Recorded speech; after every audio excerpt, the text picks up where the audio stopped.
to Rico 12. I'm Justin, your host and a grateful child of an all powerful and all loving God. Rico 12 is all about exploring the common threads of addictions of all kinds and sharing tools and hope from those on a similar path. We gather from diverse backgrounds, faiths, and places to learn and support one another. Our speakers represent various fellowships, addictions, and afflictions, reflecting the richness of our shared experiences. Come join with us in this journey of recovery and unity. Today's speaker for the 218th meeting is Andy T., who is a first-time Rico 12 speaker. I'm excited to hear his share on the topic of rebuilding from the rubble. We're going to be doing some spoken word poetry that he's written, and I'm just really excited to get into that. We'll get to that here in just a few minutes after I read a little bit of business. Rico 12 has several recovery resources in our family of podcasts and social media communities. To learn more, listen more, connect more, or just hang out and learn and grow with us, you can check out those other podcasts called Noodle It Out with Nikki M., which releases every Tuesday, The Big Book Roundtable, which releases every Thursday, and Rico 12 Shares, which releases each time we get enough recorded shares to release it. To learn more about each of these podcasts, check out the chat or the show notes of the podcast, or go to www.rico12.com. That's RECO12.com. And to join in our communities and check out the chat and the show notes. I'll put those in here as we go along. Rico 12 is a self-supporting organization, and your contributions help us continue our mission. Thank you all who have donated recently and in the past. A special thanks this week goes out to Evan, Emma, and Cheryl for your kind and generous support as monthly spearheads. If you would also like to support Rico 12 and become a spearhead, please visit www.rico12.com/support. And for any one-time or monthly donation options, your support makes a difference in sharing our message of recovery. We look forward each meeting and each week to receiving from the light reflected from our speakers. That light inspires hope, meaning, worth, and growth in us, the listening audience. Now, I'm going to introduce our guest speaker for today, Andy T. Andy T. had a spiritual awakening as a result of discovering meditation 34 years ago. It enabled him to put down alcohol and other drugs. However, he had a sex addiction that progressed up until he joined 12-step S fellowships 14 years ago. He now also does adult children of alcoholics and dysfunctional families. Andy T., take it away. The floor is yours. Hi, thank you so much, Justin. It's a real honour to be here. It's 5 a.m. here. I live just outside Melbourne in Australia.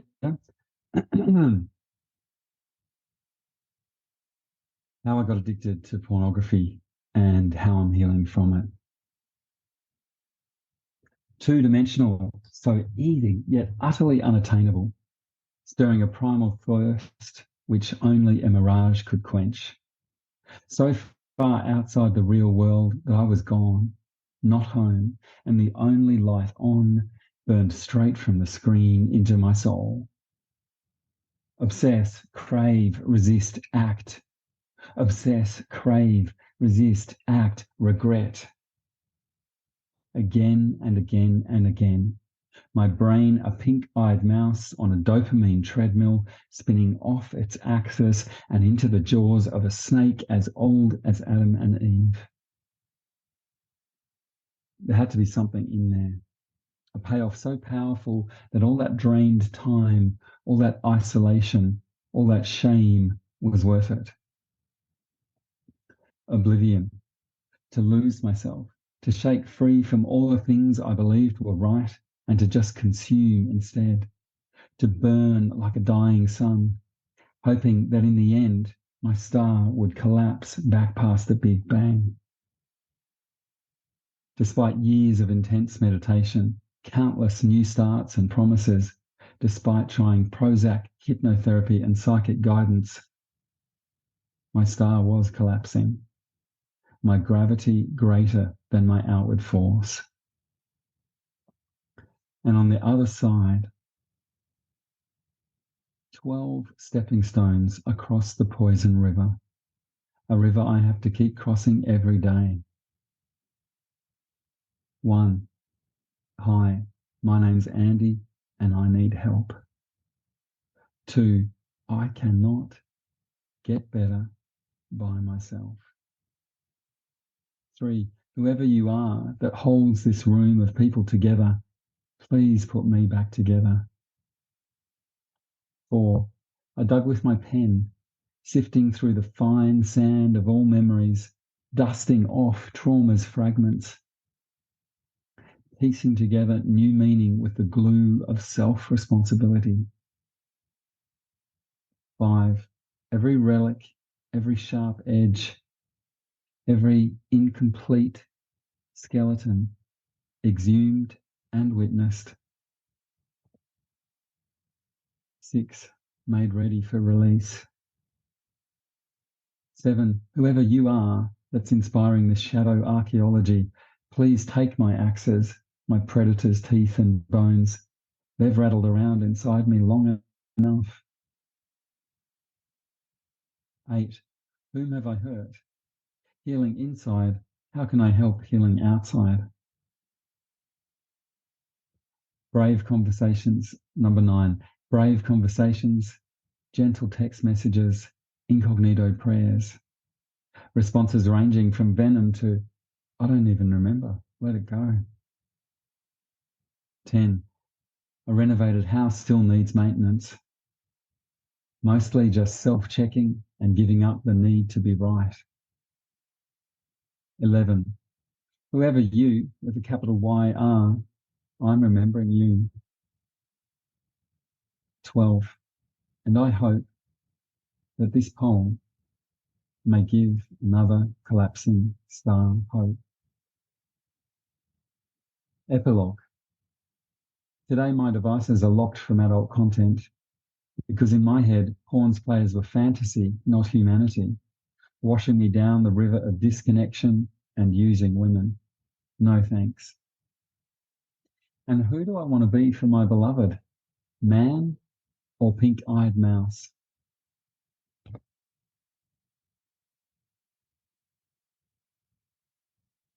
I will mention that not only was the pornography addiction making my life unmanageable, but I am also recovering from a mood disorder, sometimes called soft bipolar or bipolar type 2. And the more famous kind of bipolar, bipolar type 1, when someone has a high mood phase, they often need heavy medication or hospitalization. Bipolar type 2 or soft bipolar, those high mood phases are not as extreme. It often goes undiagnosed because when someone has bipolar type 2, they won't see a doctor because they're feeling so good, and it sometimes gets diagnosed next time they're depressed with standard depression. But normal antidepressants don't work if someone has soft bipolar. I'm bringing that up because it was a turning point in my life. Around about the same time I started 12-step recovery, I realized I had this problem. I was about 32 at the time. This next piece is called The Science Behind Our Love. And I first of all want to acknowledge my partner. We've been together about a year and 4 months, I think, and you might have seen her walk in and out of the room. She's listening online. This poem is about a previous partner, and what I want to acknowledge my partner because what I've noticed as my recovery has progressed, my relationships, I think I've had about 7 relationships in recovery, and as my recovery has progressed, my relationships have progressively got more healthy. So the science behind our love. Introduction. A few years ago, I was given an apparently chocolate-scented pencil for being a new performer at my local Poets Out Loud event. I told my partner I'd write a piece about us with it.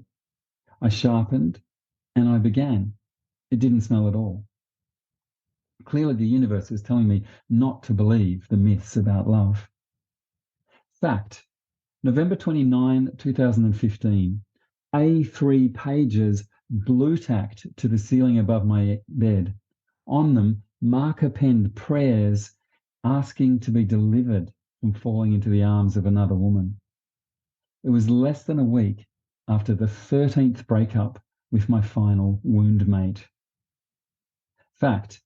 Our first date ended up back at my bedsit. This little trampoline champ pulled the pages down before she could read them. She jumped around also, trying to stop me, but I was too quick. Fact, there's nothing like a bouncing play fight to bond a couple of 45-year-old teenagers. Fiction, that's the only kind of fight we ever had. Hypothesis, the pencil was made from the wood of the cocoa tree, and only writing with it allows fingertip oil to soak in and release fragrance. Conclusion, our love is the same. I'll change that. Our love was the same. A verb.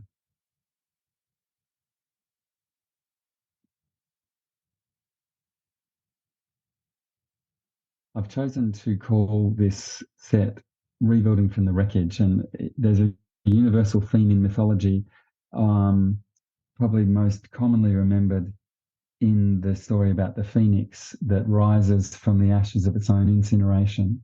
And so throughout this set, you'll see metaphors that relate to the disassembly and then the reassembly that I believe happens in the hands of high power. And I'm grateful today that all of that isolation and shame and suffering and all of the pain I caused myself and others, I'm grateful for today because that was simply part of the disassembling of my psyche so that high power can now be in the process of reassembling. Wholeness, 5,000 pieces. 1, goal setting. 2, affirmations. 3, journaling. 4, pulling myself up by the bootstraps. 5, asking for help. They've lasted a few weeks. I guess they've still had an effect. Pieces of the jigsaw. I've done the maths. I'm 1/1000th of the way there. A jigsaw that I keep losing the final picture of. The picture's usually on the box. If I can just find it again. Is the box the routine, the worldview, the values I've decided to live by? No, there are probably more pieces. The picture's on the big container of all the parts. I've tried just finding matching colours, finding what fits, corners, edges, and patience. And I'm exhausted. Big container. Shake me out and start again.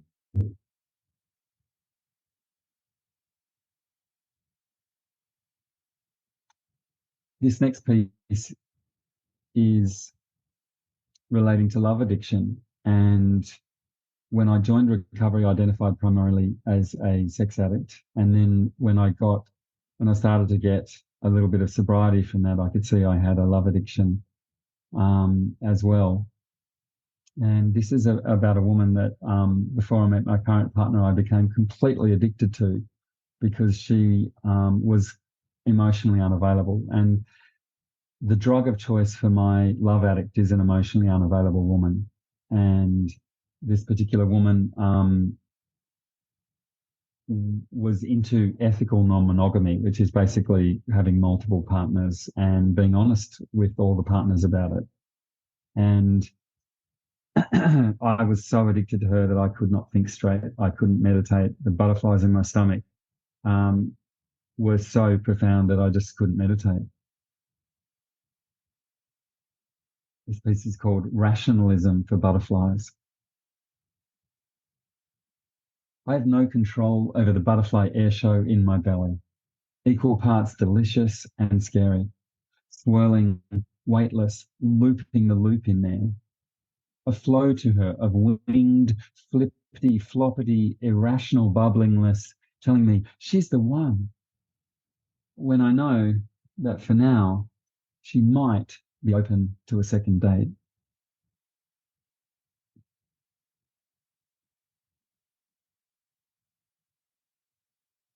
This next piece is called In This New Day.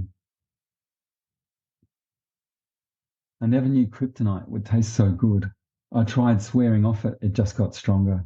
I tried flying away, it just got stronger. I know it could kill me, so who is this part of me that just wants more? If I keep writing, will I cut through my mild-mannered layers and meet him? Great Spirit, can you help me out here? He's a toddly tyrant. Give him love and boundaries. It won't be easy, but it is simple. Thank you.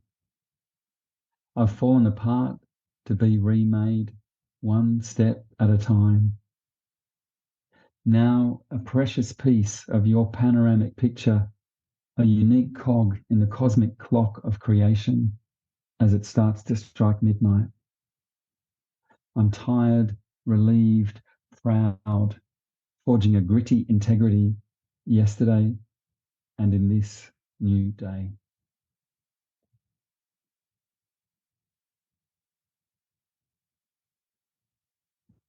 Feels great to be sharing like this at 5:15 in the morning, especially that line, yesterday and in this new day.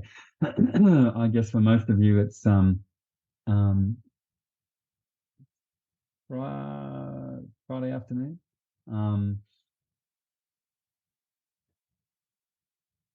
Yeah, it feels really special to be doing sharing this at the beginning of this new day. One of the things that I have found, I didn't even realize how profoundly lonely I was when I started to do 12-step recovery in earnest. I got the idea of 90 meetings in 90 days. Before that, I'd been doing a meeting a day for about a week of Sexaholics Anonymous. And then I moved towns, and there were no S fellowships meeting in this small town where I moved to. So I started going to NA, the drug fellowship. And in my first meeting, I heard the concept for the first time of 90 meetings in 90 days. And a guy in that meeting, in one of those meetings, said to me, "You seem like a fairly lonely person." And a bell rang in my soul, because up till that point, up until he said that, I thought that I was just a yogi meditator who didn't need anyone except God. And for me, recovery from addiction has been about recovery from isolation. And I still am a member of a spiritual community I joined when I was 18, but a lot of my emotional intimacy comes from 12-step connection.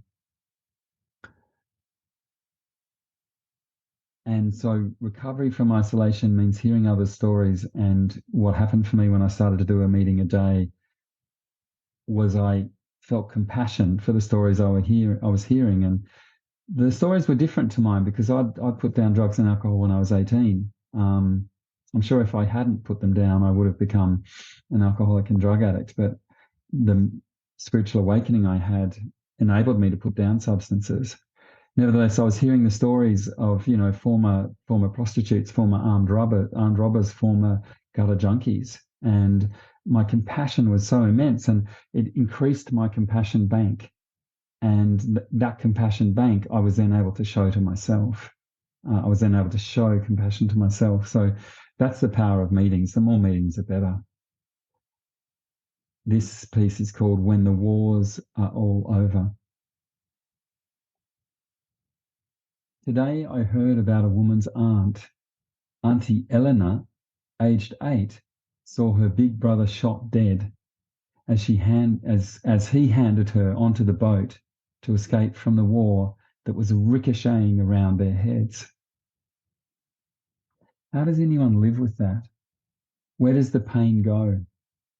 It trickles down generations, turning children's and grandchildren's homes into deserts bereft of love. And still, all of us, one way or another, through one script or another, trudge on, carrying our wounded hearts, our shaking hands, our glazed eyes into tomorrow. Carl Jung once said that every soul reaches for wholeness as instinctively as an acorn reaches for oakwood. Carl Jung said that every soul reaches for wholeness as instinctively as an acorn reaches for oakwood. Love. You are the sun to my acorn. You are the warmth that draws trauma's poison out of my veins and distills it into compassion. Hearing those stories, I now know that my pain doesn't separate me from humanity. It joins me to it. My pain doesn't separate me from humanity. It joins me to it. And when the wars are all over, inside and out, we will come home to you.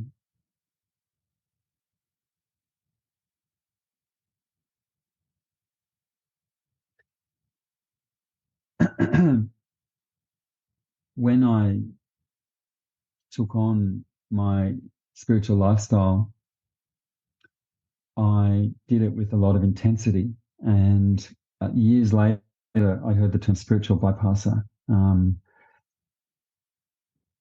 And I realized years later that I was following this very intensive spiritual path addictively. And I was trying to transcend my emotional wounding.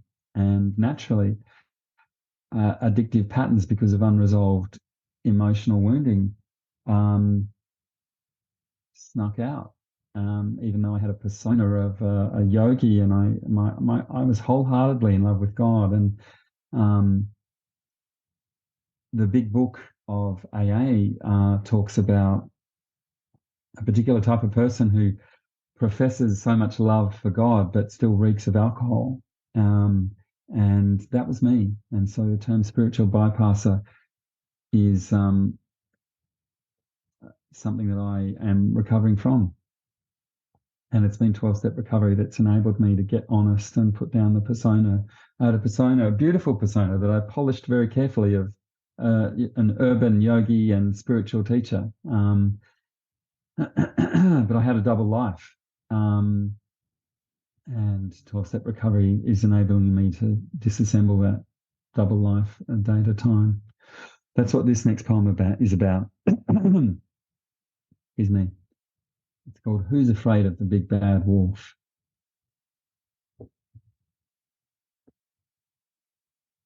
Who's afraid of the big bad wolf?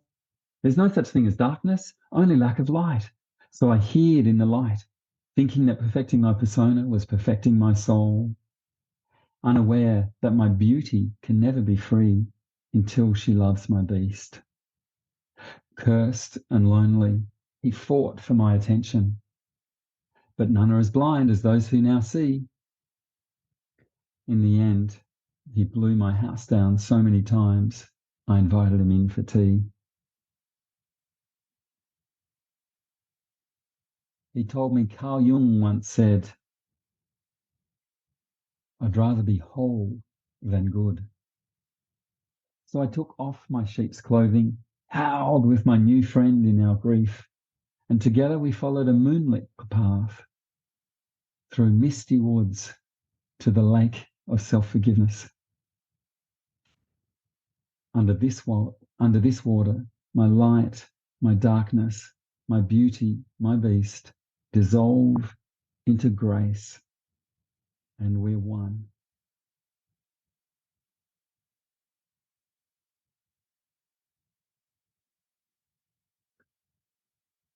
I never quite know whether to explain metaphors. I'm going to do so because we're all doing 12-step recovery. So there's a line after I took off my sheep's clothing, which was my sort of holier than thou persona. We followed a moonlit path, my wolf and I, and the moonlit path is 12-step recovery. And the misty woods on the way to the lake of self-forgiveness, the misty woods are steps 4 and steps 10. Because it's pretty confronting and it's a bit scary, isn't it, to shine a spotlight on the most ugly qualities and behaviors in my soul.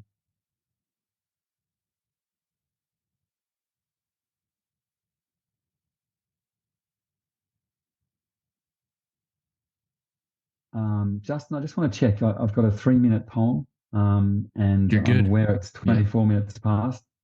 Yep, Yeah, you're good. Go ahead and say it.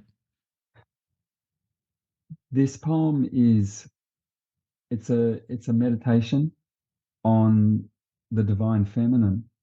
And when I look at my sex and love addiction, I recognize that there's a part of me that I just call the part of me that has mother hunger.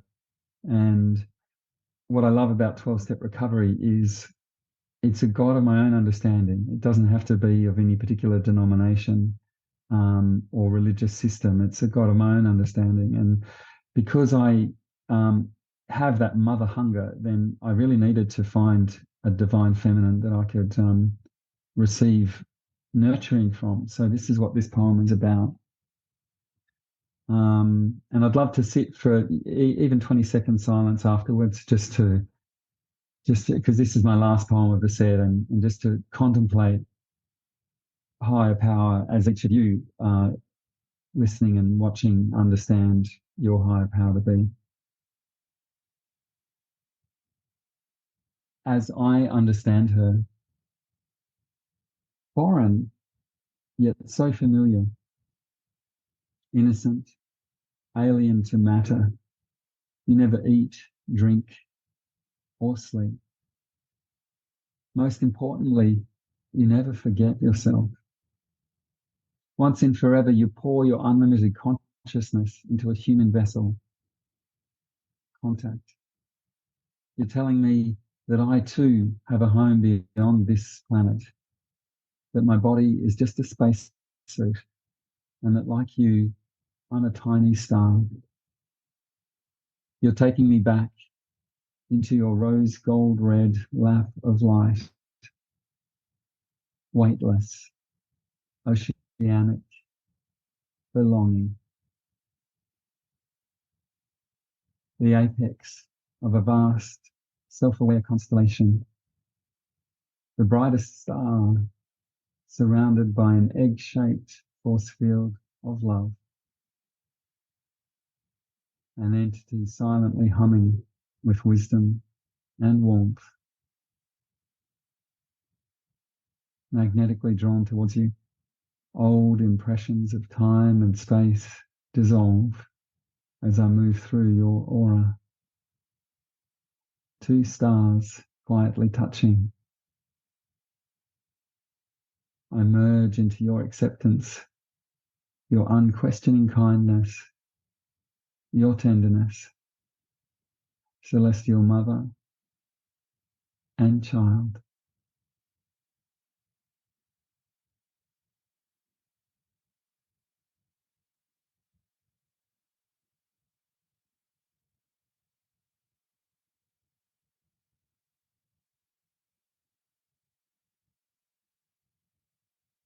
Thank you.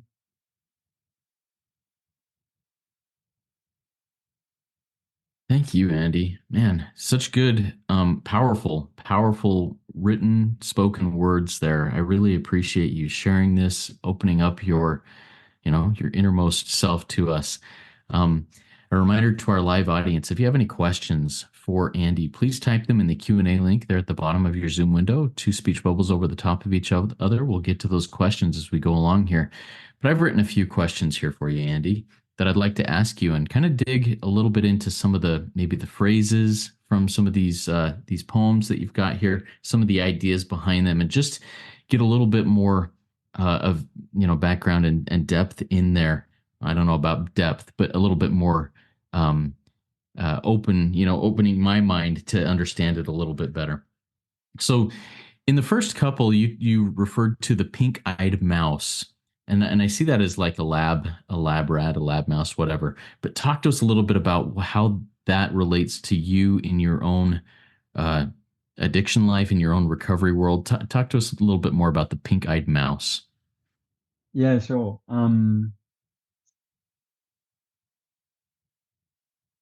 I don't know much about neurotransmitters, but certainly in the last 5 or 10 years, dopamine has been talked a lot about in the fields of addiction. And so the line is my brain, a pink eyed mouse on a dopamine treadmill. And the reward center, which dopamine has something to do with, is just going, over and over and over again.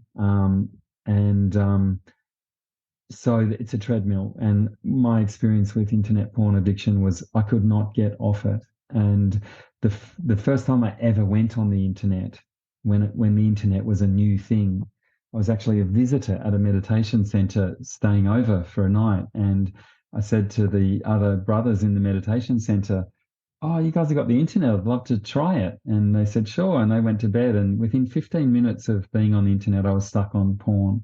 And I couldn't get off, even though I was a guest in this meditation center and I felt so awful. And I couldn't get off till 2 a.m. The lifestyle of residents of the meditation center was to get up and meditate at 4 a.m. And I felt so seedy. Um, And of course, the other thing is naturally, sexual objectification is all about skin, and skin, certainly for Caucasians, is pink. So pink-eyed means I'm looking at pink bits, uh, there's that saying. It's possibly from a generation that had different values, but this idea of what are you, a man or a mouse? And so for me, a new definition of what it means to be a healthy man is to put down pornography, and then I can be a man who has integrity, a man who doesn't use women, a man who is a safe man for women. I hope that answers your question. No, I really appreciate you digging into that and going through that. Yes, that does answer my question. It helps open up my eyes a little bit more to what the pink-eyed mouse is in my own life, you know. And I see that in my own addiction and my own recovery world. All right, we've got a comment and a question here from Patty from our live audience. Andy, your poetry is deep and beautiful. You are a rock star. Without breaking your anonymity, is there a way to read more of your poetry? Thoughts on that there, Andy? Yeah, sure. So what the set I've just shared, I've emailed to you, Justin. So I think the idea is, Justin, anyone who wants to see a written copy of what you've heard, please, yeah, email you, Justin, and you can send it out. Is that how it's going to work? Yeah, so thank you, Andy. Yes, so if you would like a copy, a document of these poems that Andy has read here and shared with us, I do have that document. Send an email to rico12pod@gmail.com. I'll put that in the chat here. It will also be in the show notes of the podcast. So anybody that hears this, send an email, ask for the copy of these poems, and I will send them right out to you. Thank you. All right, next question that comes in from an anonymous attendee says, that was really beautiful. Thank you so much. Wow, I really felt that celestial mother and child. The big book talks of God being deep down inside of every man, woman, and child. This mother wound, do you see a higher power as being the loving parent and us in our addiction? We are just wounded children. Do you see that relationship, or how do you see that, Andy? Yeah. I'm still thinking about the previous question, so I do want to let anyone know that if you would like to get in touch, I think probably the simplest way would be let Justin know, and Justin, I'm hereby giving you permission to forward my email address.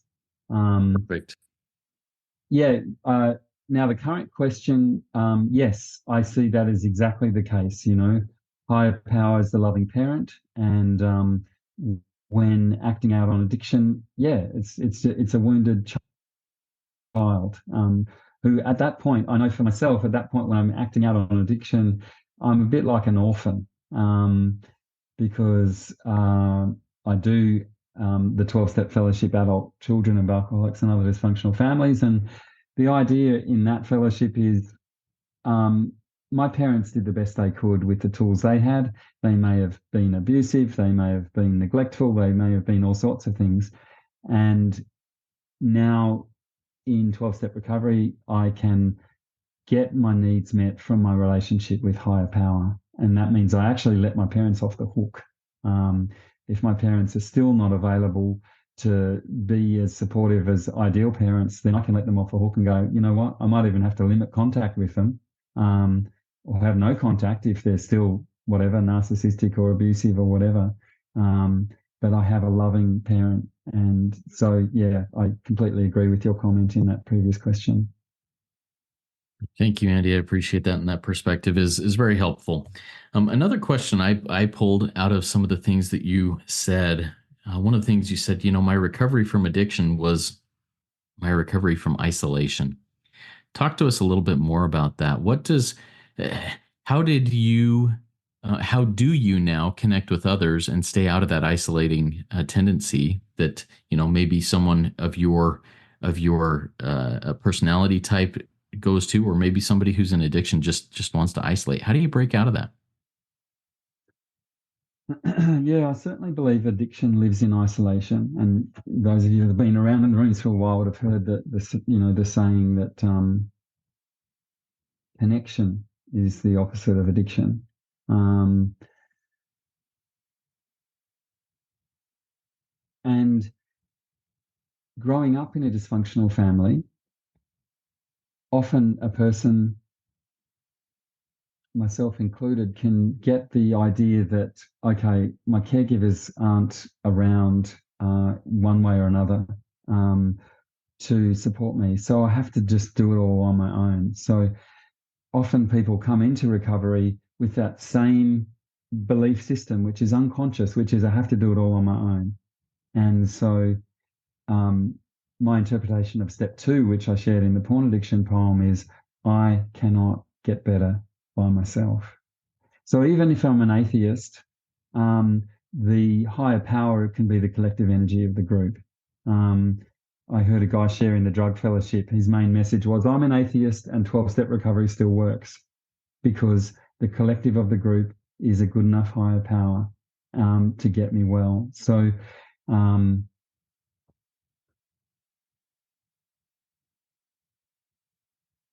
I've come into recovery with this unconscious belief system of I have to do it all by myself. And doing step work, doing written step work with a sponsor is a great way to start undoing that unconscious belief system because I have to start trusting the sponsor, first of all. ACA talks about the um, the motto of someone who's grown up in a dysfunctional family is don't talk, don't trust, don't feel. And so 12-step recovery is a process, it's a system that's set up to help people to talk, trust, and feel. And that undoes all that um, conditioning that happened in the dysfunctional family. Yeah, thank you, Andy. This is great. We got a thank you for sharing that. We've got another question from our live audience from Josephine, and I actually had a question basically on this same line as I wrote it down. My pain does not separate me from humanity; it makes me part of it. Josephine says, "I think I wrote this correct. This struck me so deeply. How beautiful that you reminded us all. Thank you. Do you see pain as beautiful for how it has the ability to connect us? What are your thoughts on that, Andy?"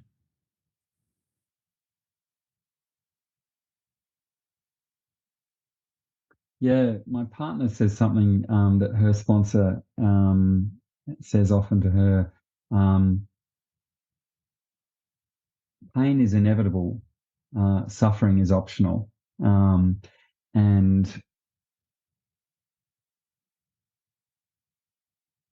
do I see pain as beautiful? Look, um, no, I don't like pain. I don't see pain as beautiful. I don't like it. And I still find myself trying to medicate it away with food or watching, binge watching a series online.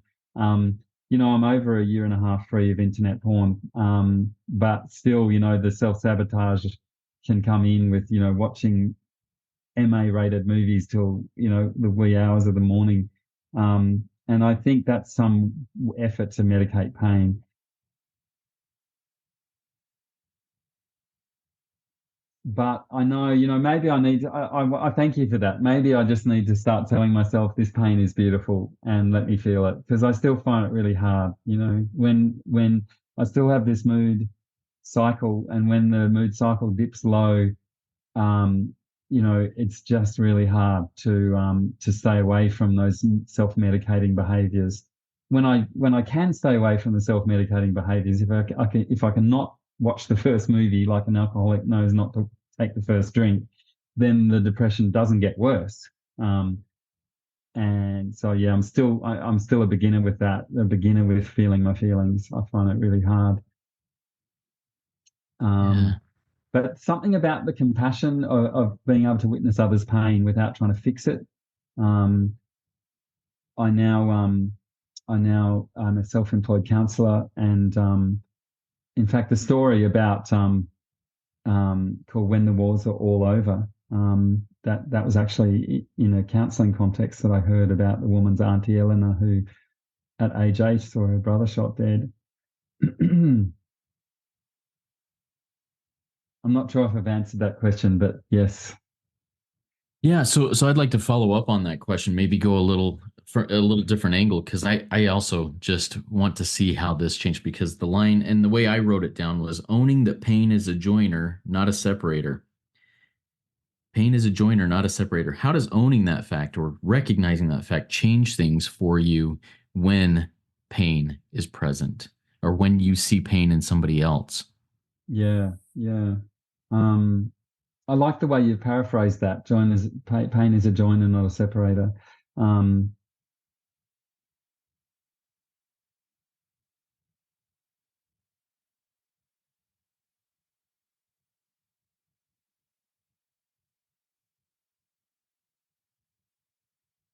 it's all about coming out of isolation. Um, I've been doing 12-step recovery in earnest for 15 years, and bit by bit, I'm recognizing pick up the phone before picking up, the drink or the drug or the whatever it is for each of you that are listening. Um, the movie, the next text to some woman that's not emotionally available, whatever. Um, yeah, by coming out of isolation, I don't allow my pain to separate me. I'm able to, with healthy people who are emotionally available and supportive, I'm able to talk to them about my pain. And in doing so, that emotion is able to be moved through. I heard a great line. It was talking about polyvagal theory and being able to reset the nervous system. And the term was co-regulation. When someone is emotionally dysregulated, but they're with someone who is more emotionally regulated, and as they have an interchange, then what happens is a kind of osmosis where the dysregulated person sort of comes into resonance with the person that's more regulated. And so they use the term co-regulation. And I realized that's what an outreach call is. In SLA, they call them outreach calls. It's just being able to pick up the phone and talk to another member. Um, so that's the journey to not let my pain separate me.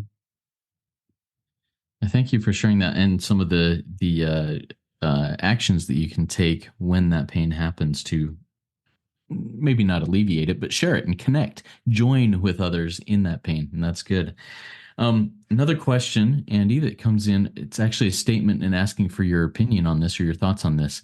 This is from Adriana, who says this about, you did mention a spiritual bypass, and I'm just going to read this.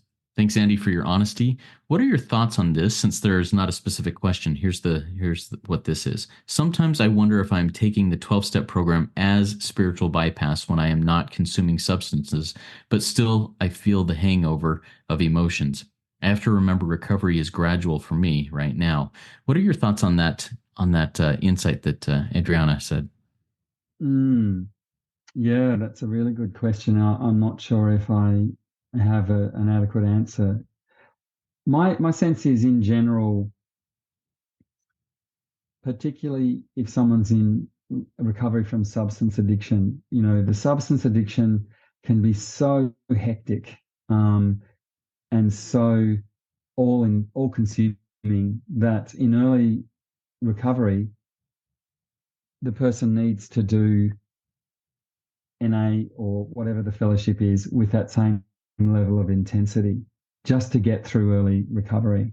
So, if that means doing 2 meetings a day, if that means dropping other friendships and only having friends in the fellowship, then that's fine, because it's not forever. And over time, that person moves through early recovery and begins to find a more stable, peaceful life, and begins to find outside hobbies that aren't in the fellowship, or a new career and things like that. And so it's a little bit like a greenhouse, being very enclosed in 12-step recovery and doing it with a lot of intensity. That's the greenhouse, and that's just simply so the sapling of recovery, or the little tender plant of recovery, seedling almost, can grow safely. But over time, I can replant myself out in the wider world. And so that's one answer on one angle to that. The other thing I do want to say is that they talk in SLA about anorexia, meaning compulsive avoidance of sexual, emotional, and social nurturing. So it's not food anorexia, but it's a compulsive avoidance of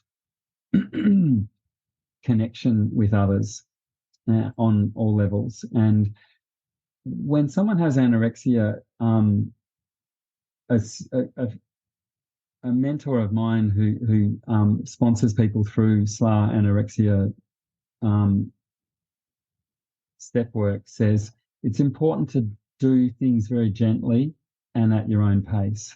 And so there's always there's always a balance there.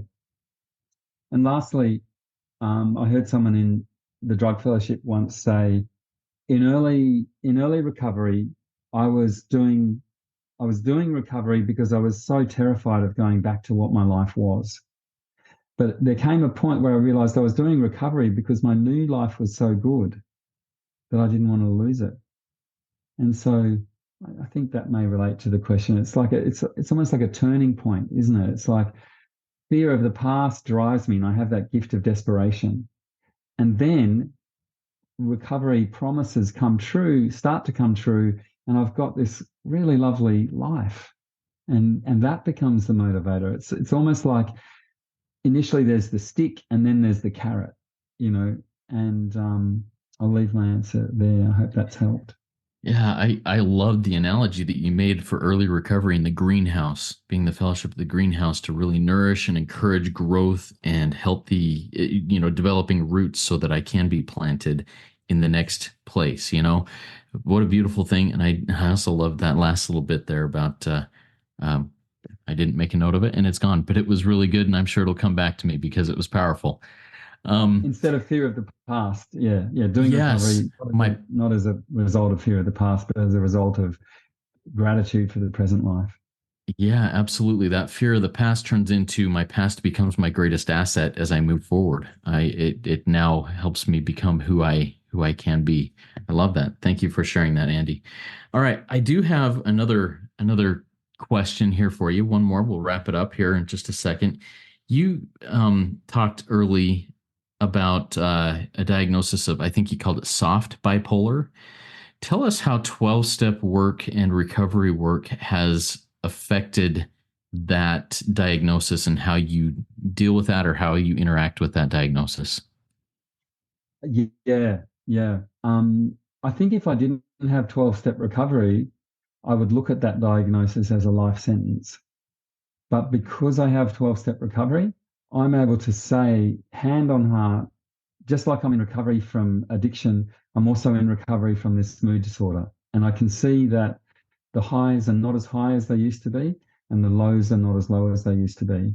And that I put down to primarily 12-step recovery. I also, a little bit like the 12-step idea, that I have to look at the disease on a range of levels: the physical, the emotional, the spiritual. As a spiritual bypasser, I was trying to solve all my karmic bondages by only the spiritual, but the physical and the emotional. So I take supplements. I'm not on pharmaceutical medication. I tried that and it wasn't right for me. Um, so what I noticed was that if I can just get to a meeting, if my mood is elevated and I get to a meeting, it grounds me. If my mood is depressed and I get to a meeting, it uplifts me. And so it's a great stabilizer. So the other thing is, um, people close to me found me a pain in the neck to be around when my mood was elevated, because I would be bossy, dominant, arrogant, evangelical, pushy, angry, and I was a pain to be around. And um, I've now been through step 6 and 7 with different sets of questions 3 times, and in identifying those character defects and doing my best to surrender them to higher power, I still get elevated mood phases, but those character defects don't come out to the same extent, and that is purely a result of doing step work.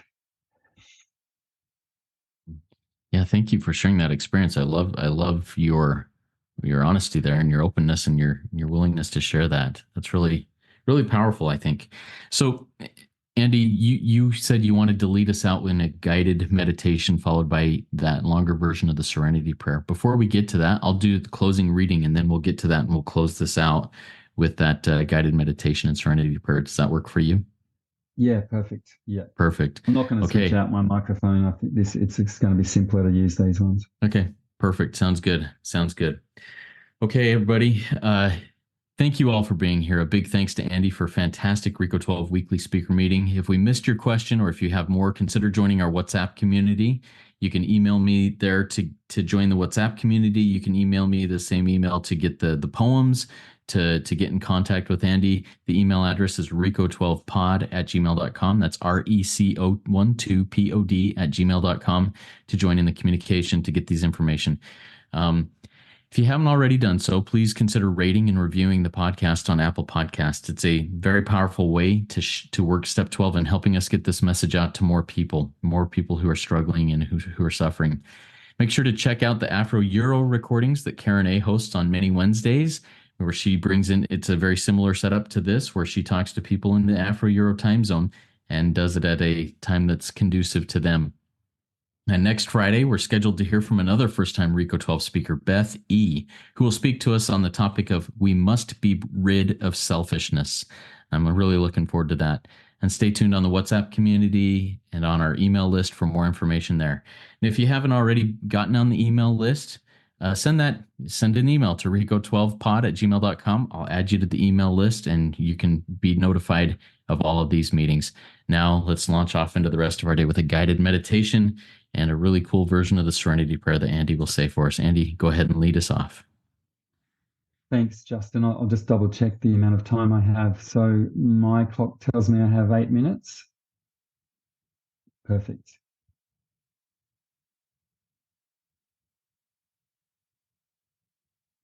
I begin by recognizing that there's a field generated by all the people listening, and that field is unaffected by distance. It is supported by technology, enabling the audio and video to connect us. But this field, imagining in this moment, inviting your own personal higher power to come into this shared space. Whatever your higher power may be. And just those of us participating in this meeting, the whole is greater than the sum of its parts. But now we're adding our higher power and feeling the body soften in acceptance of a power greater than the self. I relax my feet. I relax my legs. I relax my arms and hands. I relax my middle and my upper body. I relax my shoulders. I relax my neck. I relax my head and my face. I don't have to fulfill any relationships with anyone else at the moment, so I can unmask my face and just allow it to become completely soft.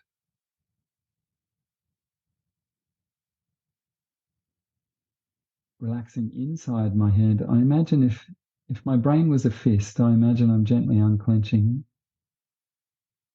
And as I unclench the fist of my brain, my whole nervous system, which is attached to my brain, my whole nervous system gets the message, oh, it's time for rest and replenishment. Sometimes called the parasympathetic side of the nervous system, or the relaxation response. All the neurons in all my nerves are getting the message and spreading the message to every single cell. Rest and replenish, which is the opposite of fight or flight. Become aware of my breath. I imagine I'm breathing in peace along with my oxygen, and I'm breathing out tension along with my carbon dioxide. Breathing in peace and breathing out tension. I let go of the past and I let go of the future. And I feel this moment expanding into a beautiful wide open space. There's the collective of this group on this Zoom, and there's higher power in this wide open space of the present moment.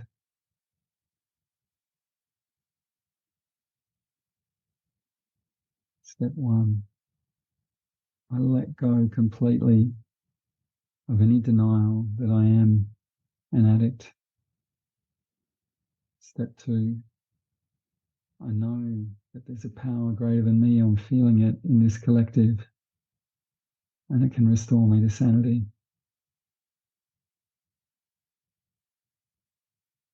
Step three, I offer up my will and my life to you, higher power.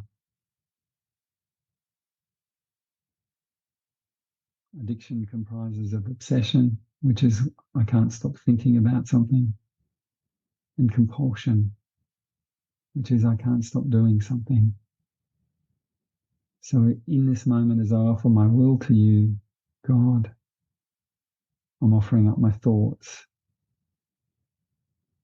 I'm offering up obsession to you. And as I offer up my life to you, I'm offering up my actions. I'm offering up my compulsions to you. And I am allowing you in this moment to take away my obsessions and my compulsions.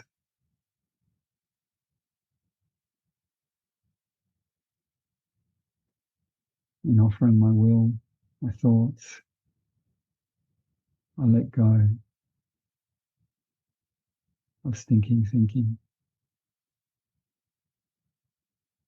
In offering my life, my actions to you,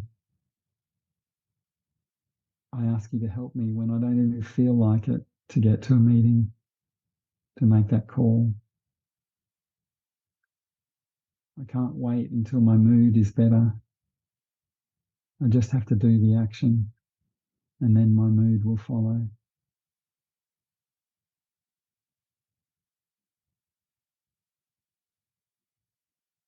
Higher power, I feel your loving presence guiding me and nurturing me. I'm so grateful for this space.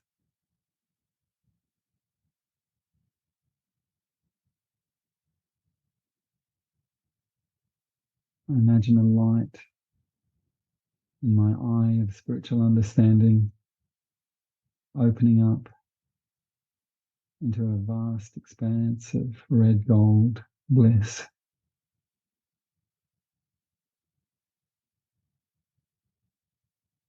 Supreme peace. Higher power, you're the ocean of peace. And I'm a light inside your unlimited light.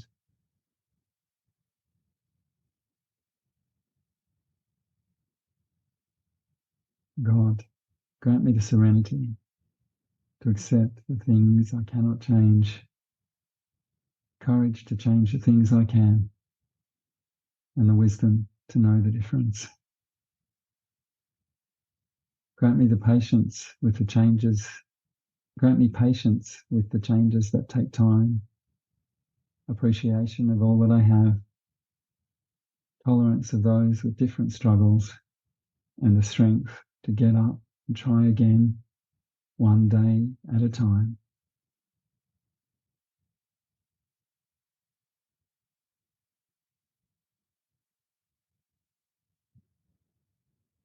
Thank you so much, Andy. Beautiful. Remember, everybody, there's one who has all power. That one is your higher power. May you find your higher power now. Keep coming back. Let's trudge this happy road of destiny together. Work it. You are worth it. I've seen stars fall from above. I've fallen in and out of love. I've been high and I've been low. Now I know I just can't do this on my own. I've seen a boy become a man. He got lost without a plan. He's so far away from home. Now I know that I just can't do this on my own. Your arms surrounding me. Your touch is grounding me. No longer searching for purpose all alone. 'Cause now I know that I just can't do this on my own.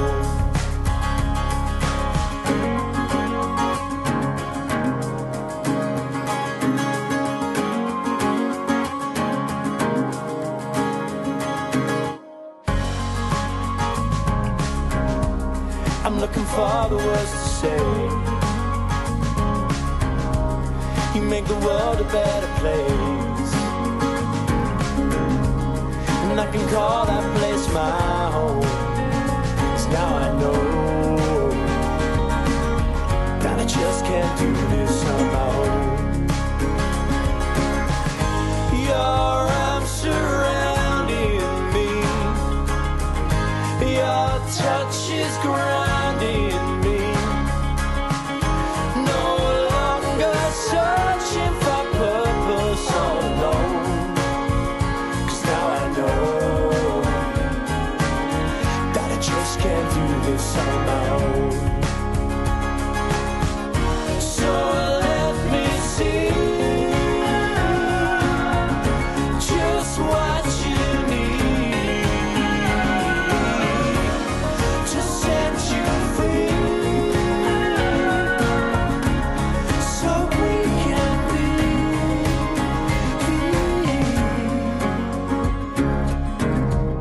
I saw stars fall from above. I fell in and out of love. I got high and I fell low. But now I know that I just can't do this on my own. No, I just can't do this on my own. I just can't do this on my own.